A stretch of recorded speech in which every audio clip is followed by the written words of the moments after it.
So I work on a project called Mission Invertebrate, which is all about enhancing green spaces and exciting and inspiring people about the invertebrates that call these green spaces the rural parks home. And so as we know, there are challenges facing our green spaces, and one of those being climate change. So it's really, really fantastic to be part of this discussion this evening. I'm now going to introduce our first speaker, Zinzan. So thank you so much for being here. Let me just get this up. So Zinzan Gurney is a member of the UK Baha'i community and is currently an undergraduate engineering student at the University of Cambridge. He is involved in a number of community building activities initiated by the Baha'i community in Cambridge that focus on the moral and spiritual empowerment of young people. He's also a member of the Faiths United Network, and it's a real privilege to be here with Zinzan. So without further ado, Zinzan, I will hand over to you to begin. Thank you.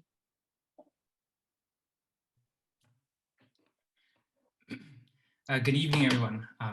Really, thank you very much for having me here, for the Faiths Forum for London, for inviting me, and for all of you for turning up today. You know, when I first heard about this theme, you know, where nature meets faith, to me it felt more like where one ocean meets another ocean. I don't know, I feel like these are just two huge oceans that are crashing together, and just there's so much richness in the interconnectedness between these two areas. So, you know, today I just hope to convey some of that enthusiasm and excitement to you. I'm also recognizing that, you know, we're at a time of immense challenge for humanity. You know, hope seems to become a depleted resource in a sense. So I hope that, you know, each of you emerges out of today with feeling a bit more hopeful about humanity's future and of the contribution each of us can make to a just and sustainable world. So, you know, much of this talk today will be inspired by the teachings of the Baha'i Faith. So I thought maybe just a bit of background if it helps. The Baha'i Faith is the youngest of the world's religions. It has its roots in 19th century Persia, but has since spread to nearly every corner of the globe, encompassing followers from virtually every racial, religious, and class background. And we understand that throughout history, God has sent a series of divine educators, or manifestations of God, whose teachings have provided the basis for the advancement of civilization. And we believe that Baha'u'llah is the latest of these messengers and has come to tell us that the crucial need facing humanity today is to find a unifying vision of the future of society and of the nature and purpose of life. Now, at the outset, I must mention some of my own shortcomings. Firstly, I'm not an environmental scholar, so I'm not going to be producing some amazing statistics and insights, nor as well do I claim to have this comprehensive perspective of the Baha'i Faith on the subject. What these 15 minutes will just be a series of my own thoughts that are inspired by the writings of the Baha'i Faith and also the experience of the global Baha'i community in trying to advance civilization.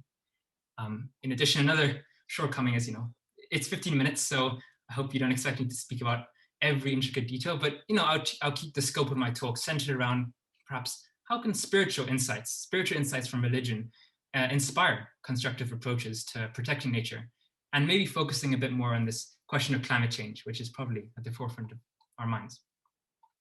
So today, I thought maybe just dividing this up into 3 sections, maybe to have that in your mind. My first section will be looking at, you know, what is the current state of the world and our relationship to nature? What are the problems? What are our current approaches to solving them? And the question I want you to think about here is, why? What has faith got to do with protecting nature? Why is spirituality involved? That's the first thing. The second section, it will be about, okay, so how can we challenge some of the assumptions that are underpinning our current paradigm of society? And maybe the question I want you to think about here is, how can we recast human nature and our participation in the life of society in light of spiritual principles? Question 2. And the third part is, well, what are some approaches? What are some approaches to building a society that is in harmony with nature? And the question here is, how can each one of us make a constructive contribution to protecting the environment? So, you know, if you like, you know, keep these 3 questions in mind as we move through this, what I call an exploration. Why is spirituality involved in protecting nature? The second, how can we recast human nature and our participation in the life of society in light of spiritual principles? And the third one, how can each one of us make a constructive contribution to protecting the environment? And so I hope with those three thoughts in mind, maybe we can come up with some initial answers and you can take away some concrete things from today. So starting with this first part about what does it have to do with spirituality? Without doubt, there is a mounting realization on the part of the world's peoples that the decades ahead of us, as we enter into the 20s, 30s, these are decades that are set to bring with us the challenges among the most daunting that the human family has ever had to face.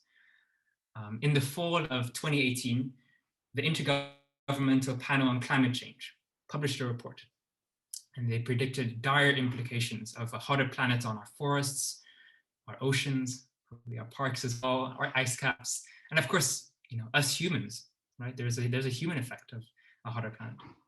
Yet greenhouse gas emissions, of course, continue to rise, and we probably know that despite the pandemic causing quite a small drop, a 7% drop in emissions in 2020, emissions are likely to rebound. And the IPC continued to write that limiting global warming to 1.5 degrees C, as is mentioned in the Paris Agreement, would require rapid, far-reaching, and unprecedented changes in all aspects of society. Sorry to put that there, but what should be our response to that? In the face of overwhelming peril for humanity, how are we to answer? And of course, as we turn to the current discourse on climate change, itself seems to have, this discourse seems to have some tendencies that actually diminish our capability to give an answer to these questions, to this question of, these tendencies might include, this tendency to delineate sharp dichotomies between this and that. Either you do this or you do that. Either you're like this or you're like that. Or maybe the tendency to become ensnared in contests for power, or engaging in intractable debate that really obstructs the search for viable solutions to the world problems. So, these are some issues of the current discourse that at least I see in my perspective. And moreover, if we go a bit deeper, beyond this, the surface, we can really think about the current economic order as a whole has promoted unsustainable patterns of consumption in pursuit of financial return. Its messaging has equated the status and value of the human being with the accumulation of wealth and luxury. And its logic of just unlimited individual gain has enriched a privileged few while degrading the natural world and impoverishing masses of humanity. So, to varying degrees, of course, far from actually advancing our highest values, the system before us rewards dishonesty, encourages corruption, and treats truth as a negotiable commodity. So, without doubt, transformations to our technological, industrial, and agricultural systems are essential. But these in turn require unprecedented change in our values, our assumptions, our standards, and very patterns of thought of behavior. The international governing body of the Baha'i community, they write this: the welfare of any segment of humanity is inextricably bound up with the welfare of the whole. Humanity's collective life suffers when any one group thinks of its own well-being in isolation from that of its neighbors, or pursues economic gain without regard for how the natural environment, which provides sustenance for all, is affected. So it is clear that we must view all aspects of life as one interdependent whole, whether considered from the perspective of the individual or society, spiritual or material, local or global. And protecting nature, right, addressing climate change, is just one aspect of this whole. It cannot be separated from the rest.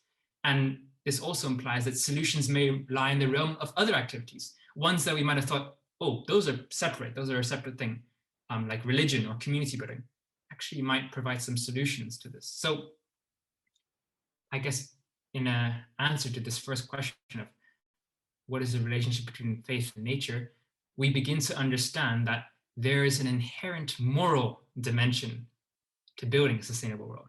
there's an inherent moral dimension. So about the second question, about the, I guess, the assumptions underpinning our world. I just want to give a little anecdote. About 1 year ago, I'm at university right now. I attended a talk by someone called Mike Berners-Lee, the author of the book There Is No Planet B. Perhaps some of you have read this book. And initially, I thought I was going to this talk. I thought maybe he's going to look at different technologies, like solar power, these different things, how to implement them, what's going on. But his approach was quite different.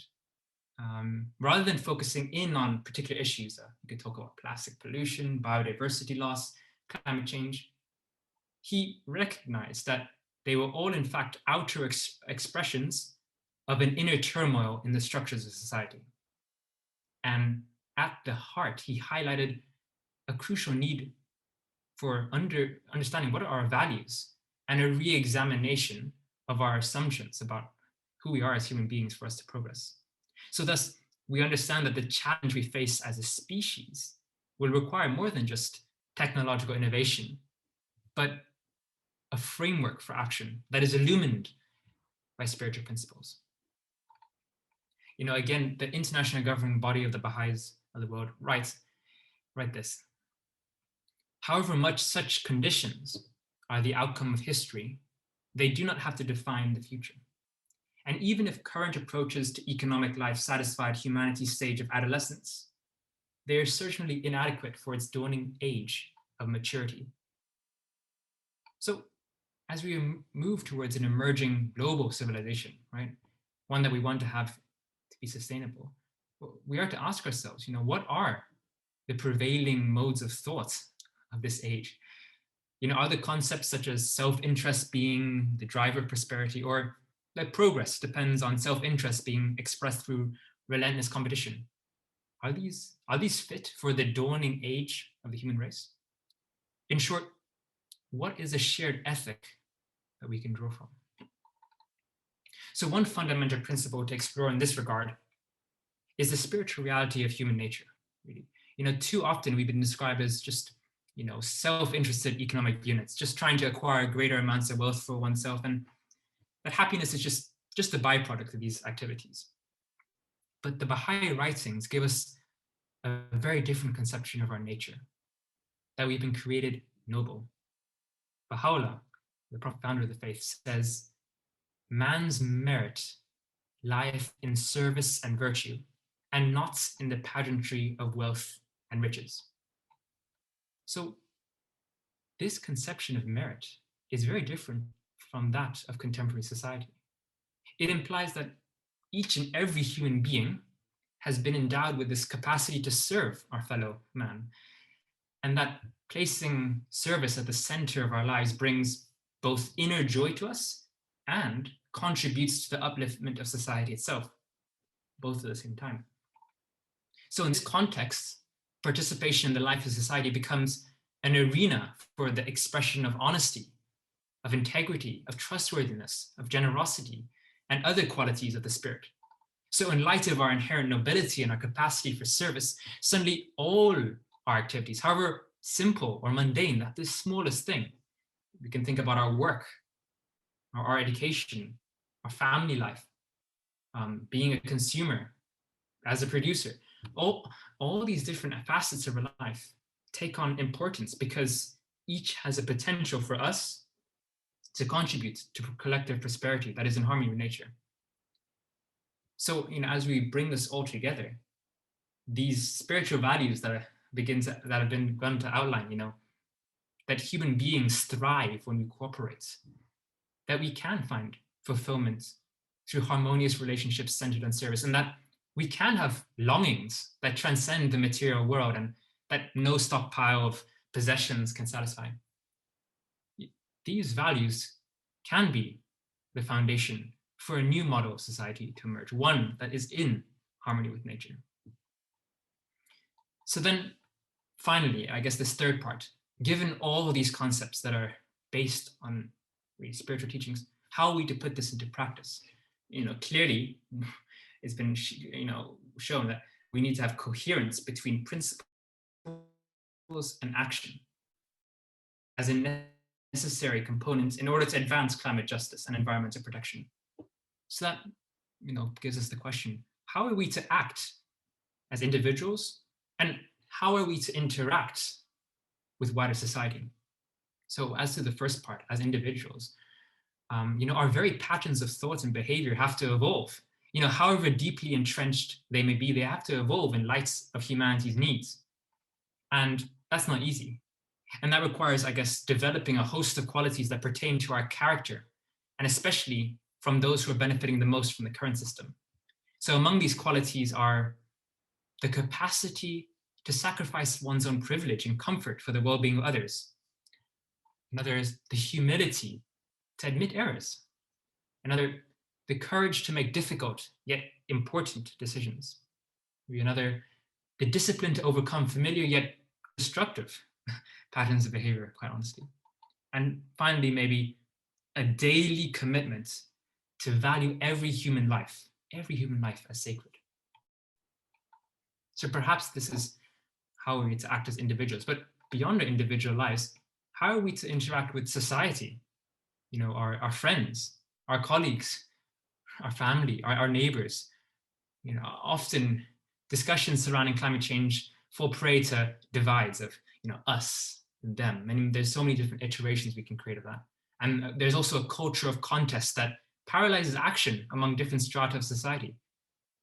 I guess what's needed is a recognition that each and every human being, regardless of where they live or what they do, has a role to play. This principle of the oneness of humanity seems simple, is deceptively simple, actually provides the impetus to reshape our perception. So just as we can think of a human body, diverse in form and function, there's millions of cells that do all these different things, each play their part in maintaining a healthy system.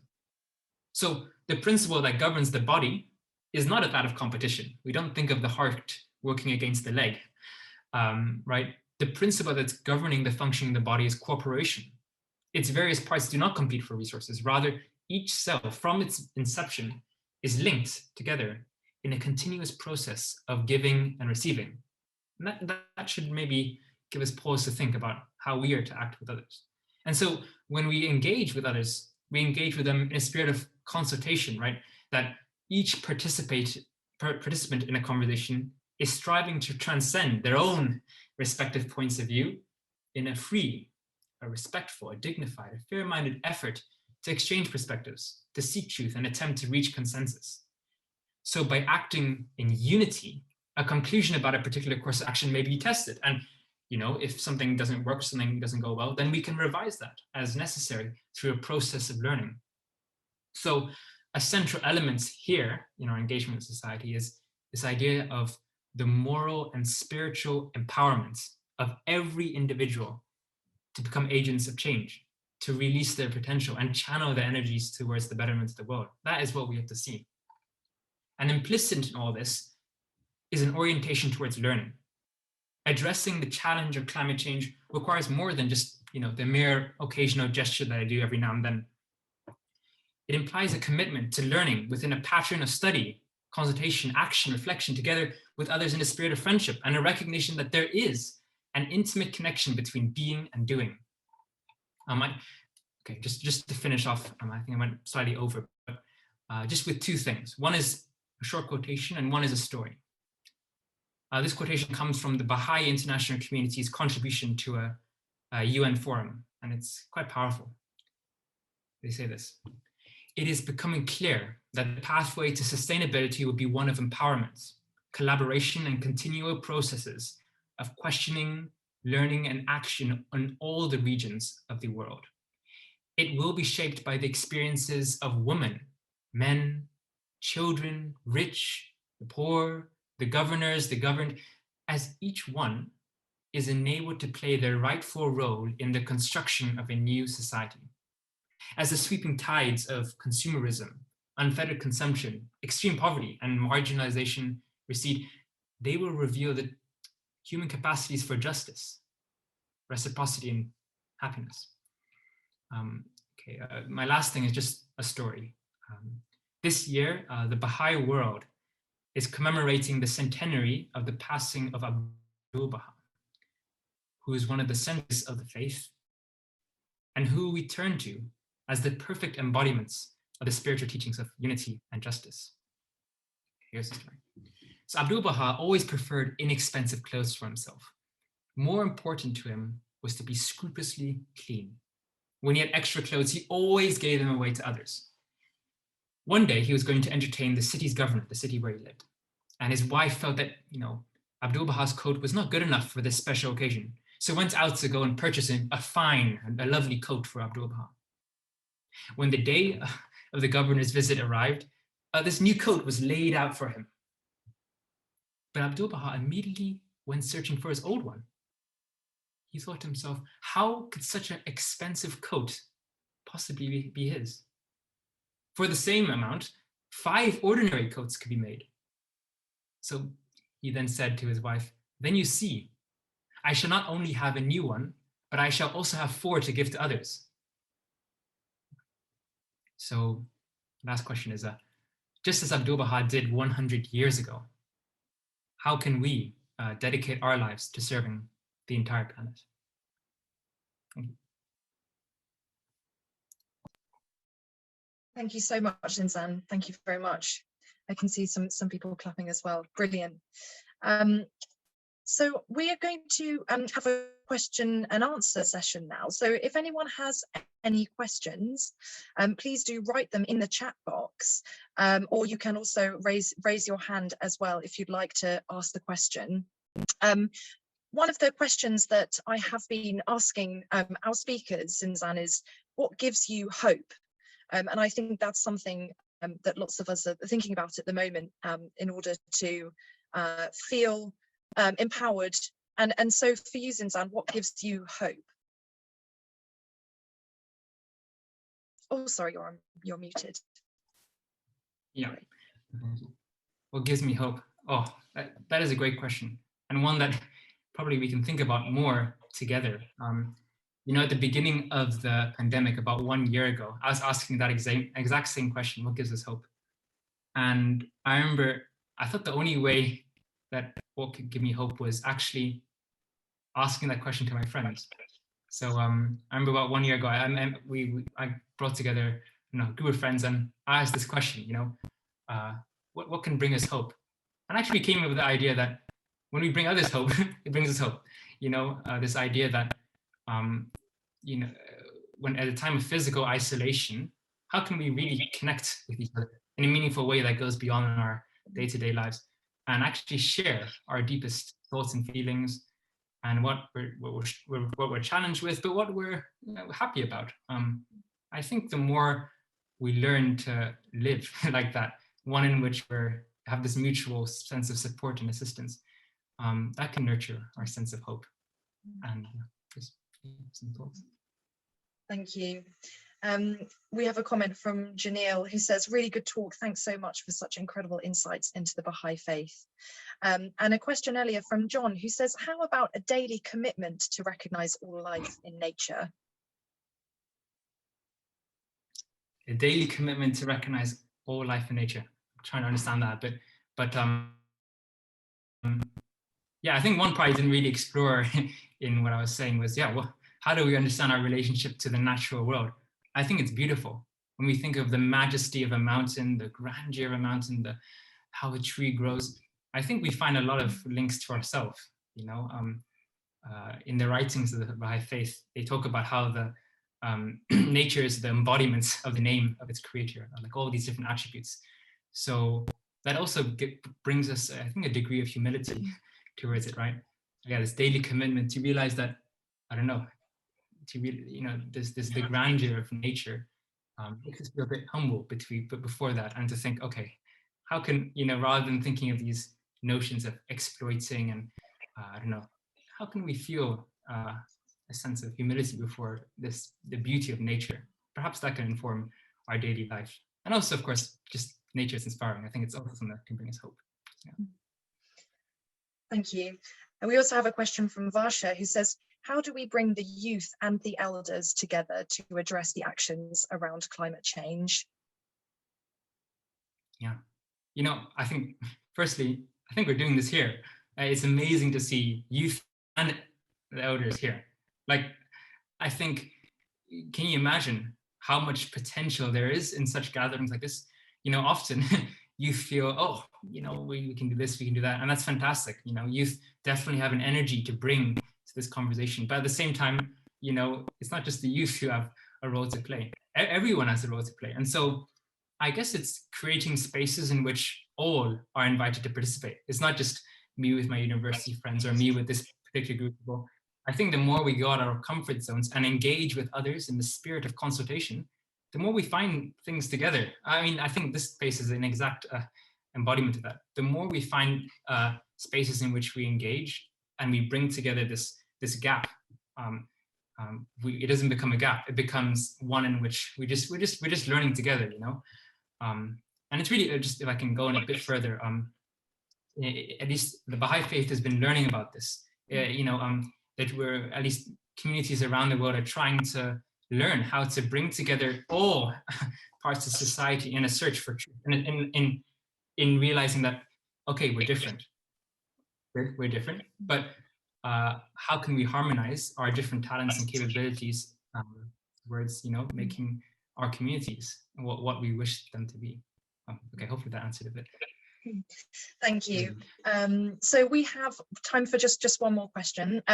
So just to say, Leonie has said, great question. I believe it's through doing an action, creating programs like walks in the parks, clearing litter, marking trees, etc. So thank you for that, Leonie.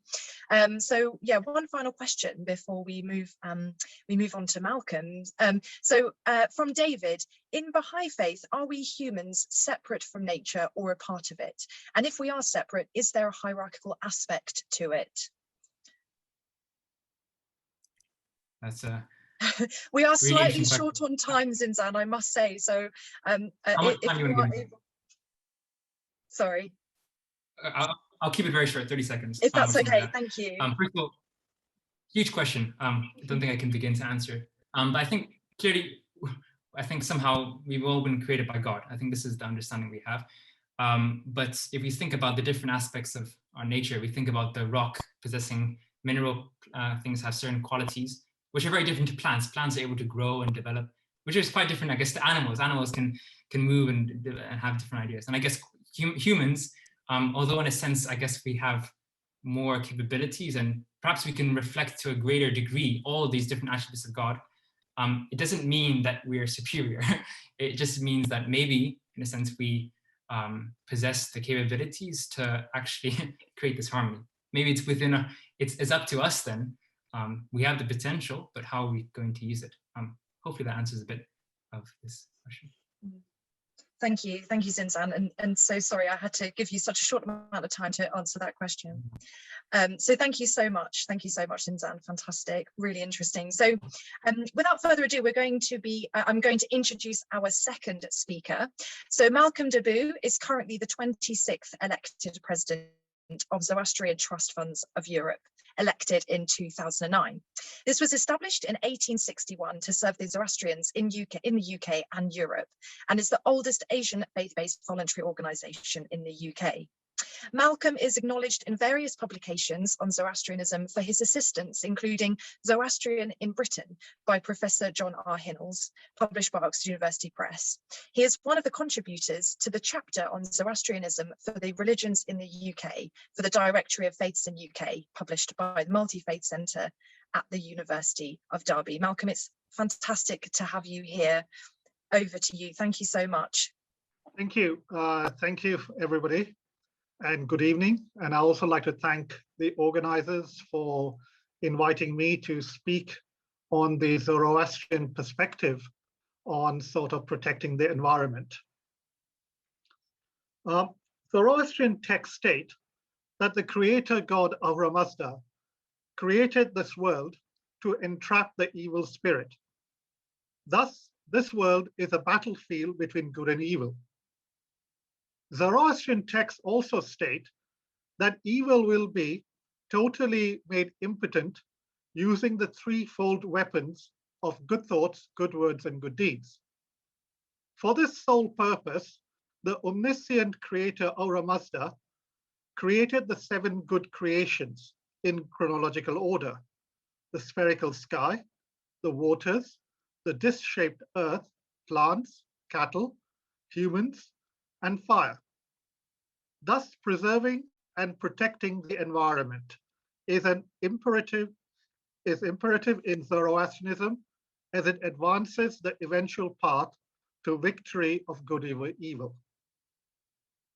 Prior to the physical creation, the 7 Amesha Spenters, known as bounteous immortals, were designated or delegated to be the guardians of each of the 7 good creations by Ahura Mazda. These 7 Amesha Spenters are attributes of the creator Ahura Mazda. They aid the creator in fashioning the physical world. Zoroastrian doctrine is based upon a hierarchical order with Ahura Mazda at his helm. Zoroastrianism encourages the awareness of the sensate world, enabling humans to gain an insight into an intangible dimension, which would be likened to the mirrored reality of the physical world.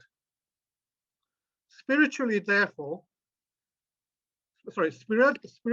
therefore, is an extension of consciousness from the physical to the subtler dimension of reality.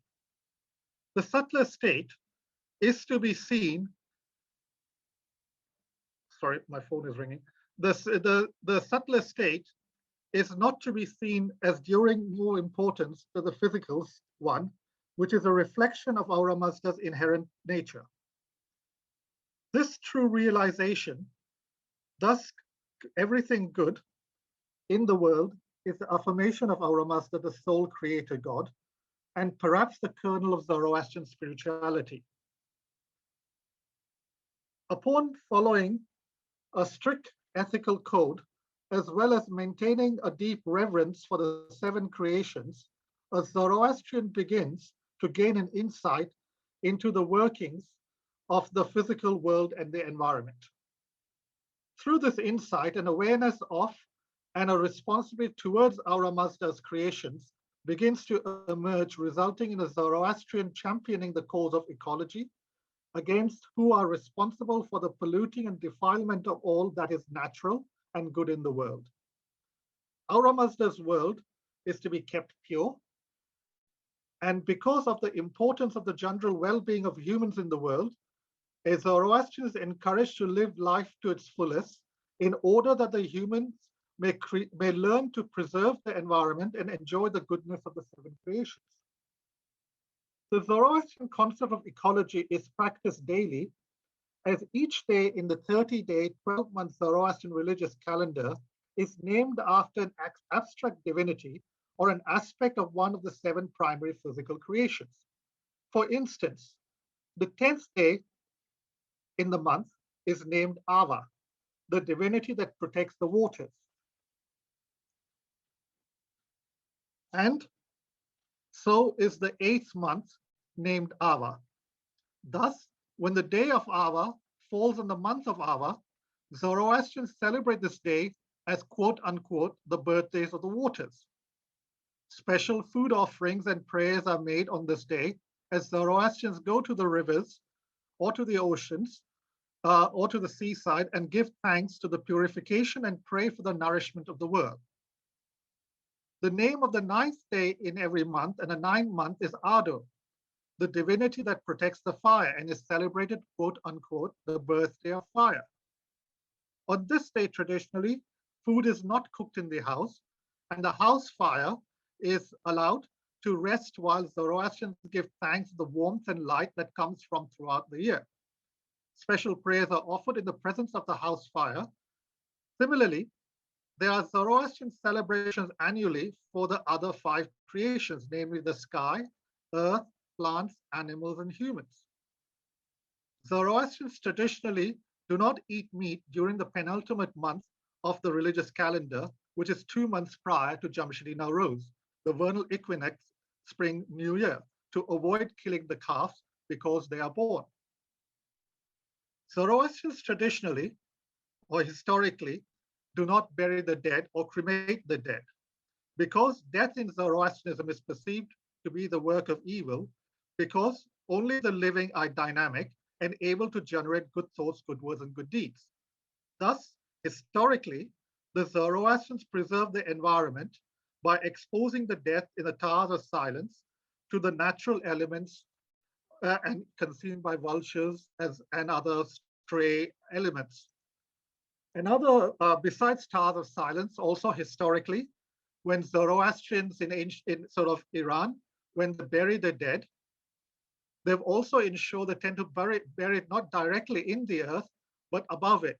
So ensure try its best not to pollute the earth. Of course, in contemporary times, some Zoroastrians also ensure that prior to the coffin is laid in the earth, there is a stone lining to ensure that somehow that pollution of death is controlled.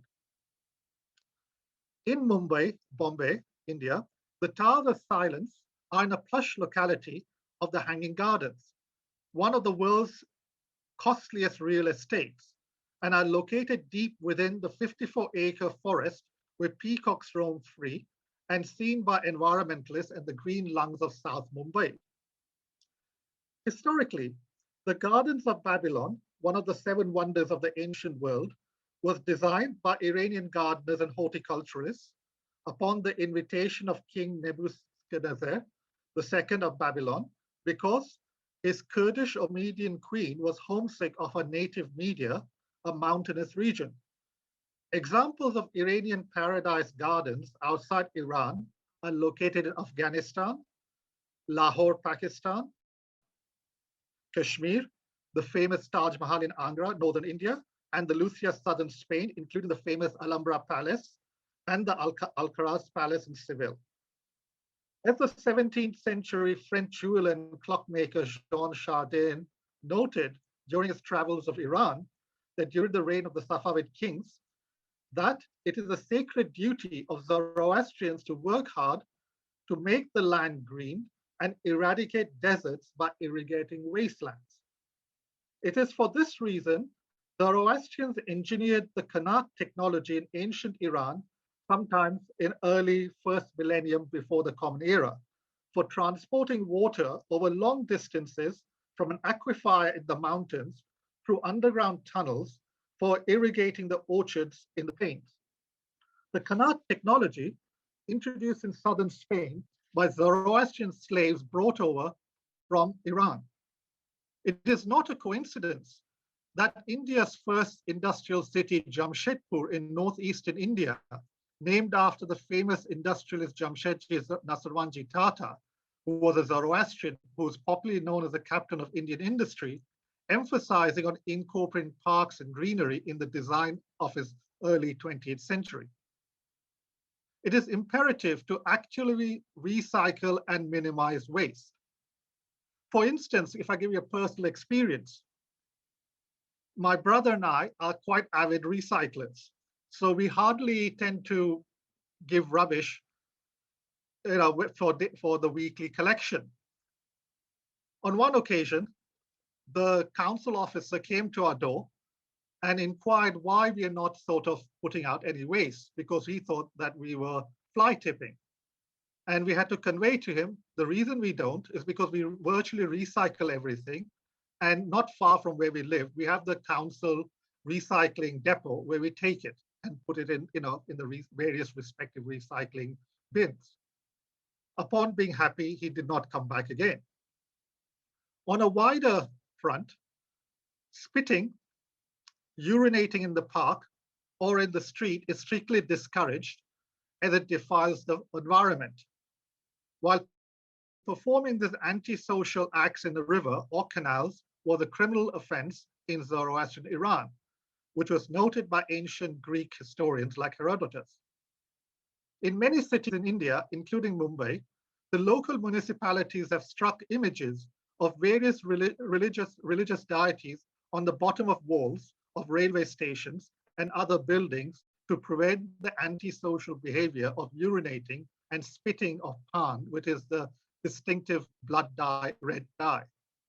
Upon inquiring why the Zoroastrian symbol was missing, the reply came that most Zoroastrians are not in the habit of spitting and urinating in public spaces.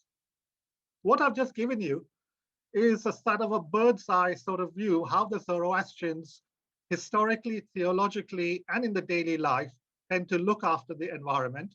And on a wider field, this sort of micro good deeds tend to sort of have an impact on the macro to ensure that the environment is protected, as well as it has a further impact on climate change. I think, thank you. And I hope that within the questions, hopefully we can expand further. Thank you. Thank you very much, Malcolm. Thank you so much for that insight. Again, if anyone does have any questions for Malcolm, please do put them into the chat box, or alternatively, you can also pop your hand up and ask a question. So please do put some questions into the chat box if you have any. Malcolm, one question which I've been asking all the speakers is what gives you hope, particularly during this difficult time, living through a pandemic and also having, you know, COP26 coming up, for example. What gives you hope for the future? Well, starting as I gave my initial introduction, Zoroastrian theology is extremely optimistic. At the end of the day, evil will be made impotent, but it needs all of us collectively to generate goodness. So that's, from a Zoroastrian point of view, is a certainty. And this is what gives us hope. So to give you an example, in the current scenario which we are facing, you know, COVID ravaging through various countries, historically, of course, we have to look at this is not the first time we have suffered pandemics like that. Of course, in one way, we've been fortunate that in the last time we had a pandemic prior to COVID, the worldwide was over 100 years ago, the Spanish flu. Now, today, with advancement of science and technology and medicine, and also more awareness, we are able to sort of have optimism that we can overcome this particular pandemic.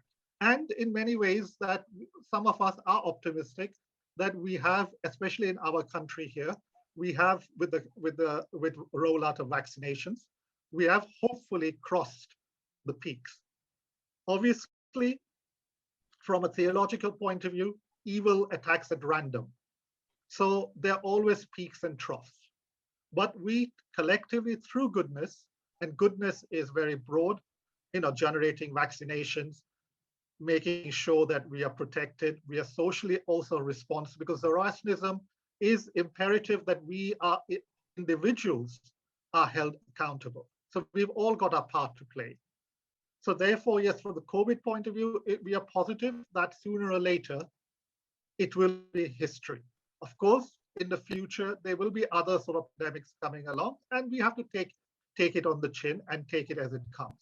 Because through the dawn of civilization, we have always had one problem or the other, and we have overcome it because, again, goodness expands. Evil is finite. So at the end of the day, that is why I'm positive. From a case of COP26, yes, you're right, especially since the Industrial Revolution, you know, the various greenhouse effects have been increasing. We are aware of that.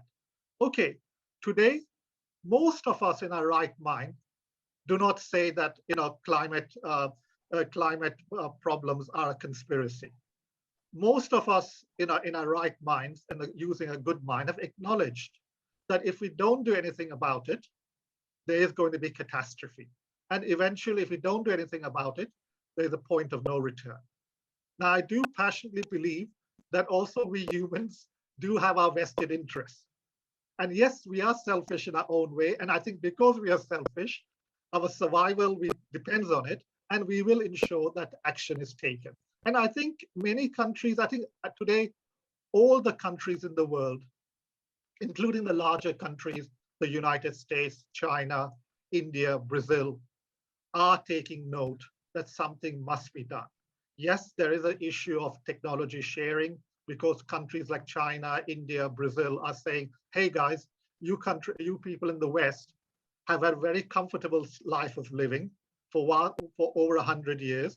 Because of Industrial Revolution, you've advanced. Now you're telling us that we should not be progressing. So yes, there have to be compromises done. deals will have to be made. But at the end of the day, all of us will be winners afterwards. Thank you, Malcolm. We've had some comments. Geetha says, fascinating talks by both speakers, thank you, learnt a lot. And Jay Shree says, both the speakers are excellent, thank you. We have a question from John.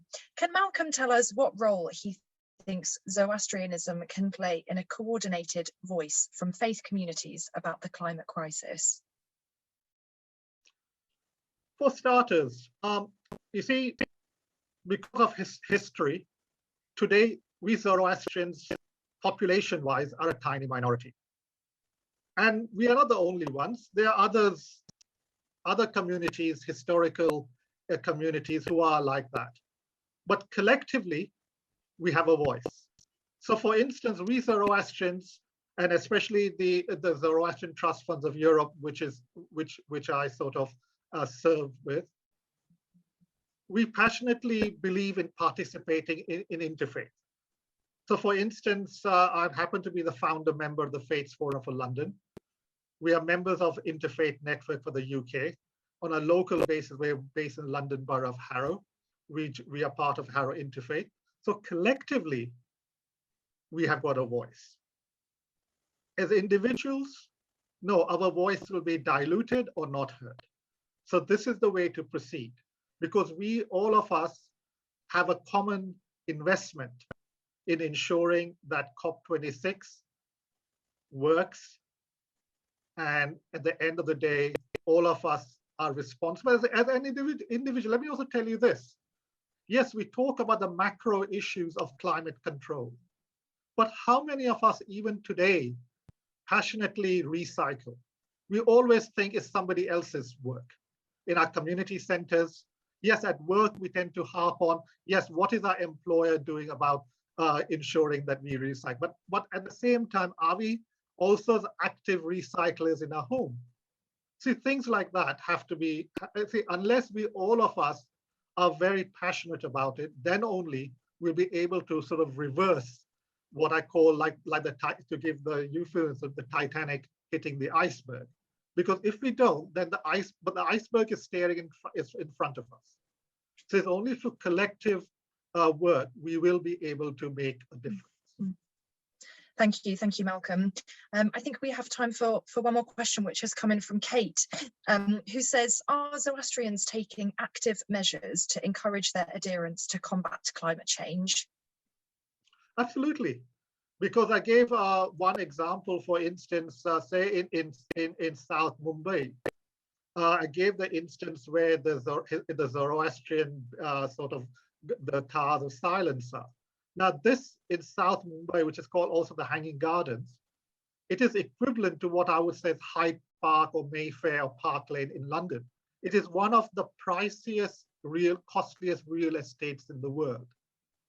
The Zoroastrians there, for instance, ensure that constant is the forestry is maintained, to ensure that the trees are planted, so it absorbs the various greenhouse effects, because you know how polluted Mumbai is.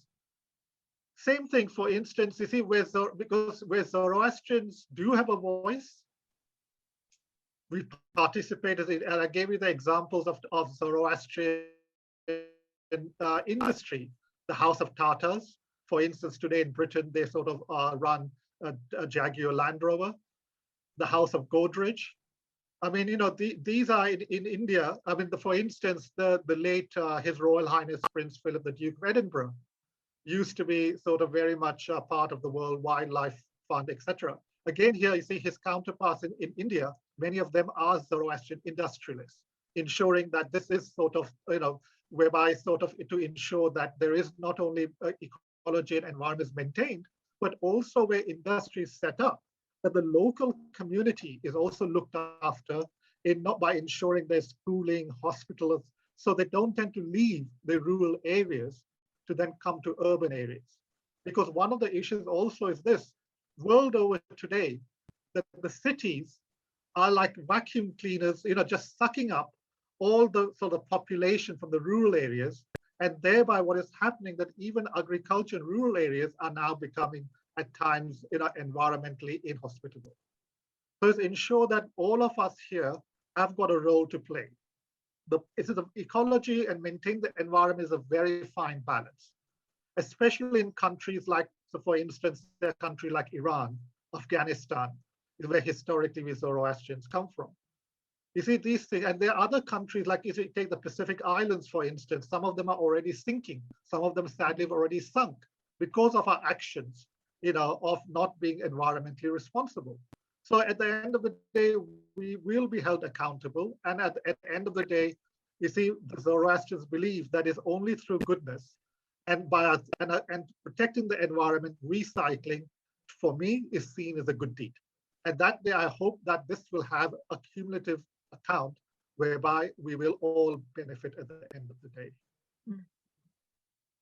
Thank you, Malcolm. Thank you.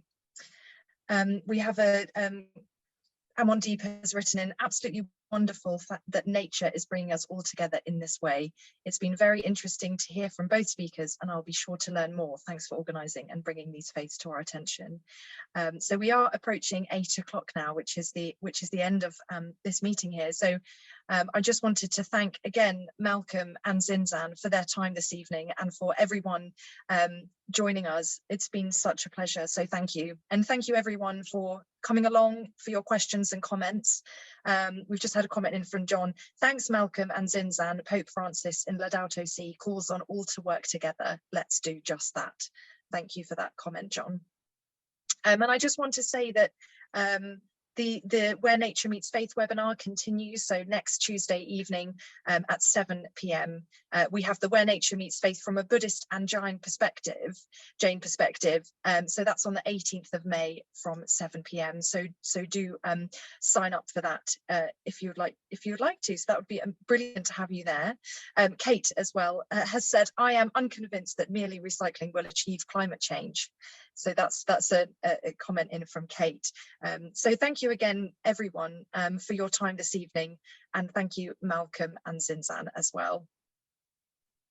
One more thing I want to say just to Zinzan, that one of the things which is very, very important in general is the world peace, because so many resources has been spent on the raw material and energy and carbon footprint of the war. So once the peace comes in the world, peace becomes possible in the world, the whole thing will change.